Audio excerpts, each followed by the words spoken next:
Janine, minanifest at ipinagdasal nga ba si Jericho? Lahat ng ipinagpray ko, nasa'yo.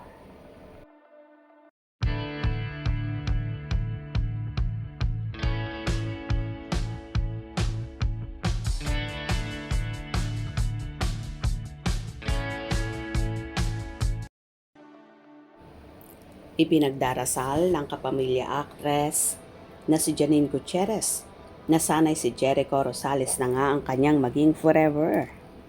Game na sinagot ni Janine ang mga tanong tungkol sa relationship nila ng kanyang boyfriend kung saan inilarawan niya itong happy and peaceful.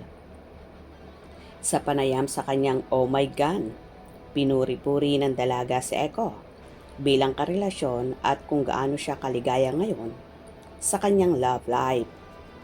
Kapag kaming dalawa lang, masaya, komportable, ani Janine. Sa kanyang rest day from their lock-in shoots in Iloilo, mas gusto lang daw nila ni Jericho na magkasamang ini-enjoy ang kanilang quiet yet meaningful moments. Magdadrive lang kami.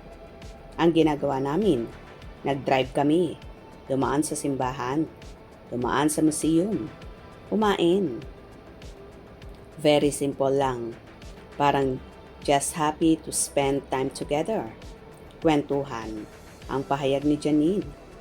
Nagpapasalamat din siya sa pagiging supportive partner ni Echo sa lahat ng kanyang mga ginagawa sa showbiz career at maging sa personal life. Tuwang-tuwa nga raw ang aktor nang hirangin siya bilang sexiest woman alive ng Esquire Philippines. Happy siya. Sobrang cheering for me. Patuloy ng actress. I am happy to be with someone who's so supportive. Nararamdaman ko yung suporta niya. So it makes me feel happy and parang mas nabibigyan din ako ng lakas to work hard. Mas naging close pa raw ngayon si Jericho sa kanyang pamilya. Everybody loves him. Sobrang dali niyang naging part ng family. Inalala rin ni Janine kung paano siya inalalayan at ginabayan ng aktor nung nagdadalamhati at nagluluksa ang kanilang pamilya sa pagpanaw ng mga mahal niya sa buhay. Kabilang na ang mga lola niyang sina Nora Honor at Pilita Corrales.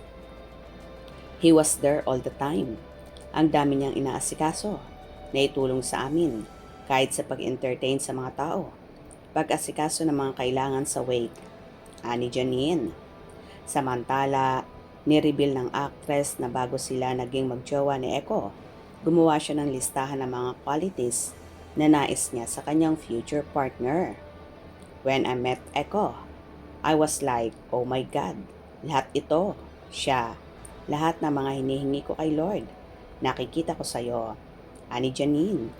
Totoo pala na if you really manifest and pray for the kind of person na gusto mong makasama, parang ibinigay siya ni Lord. Saad pa niya. Well, kitang-kita naman kay Janine kung gaano ka-happy at ka-contented kay Echo. Kaya naman, umaasa siya na sila na nga dalawa hanggang dulo.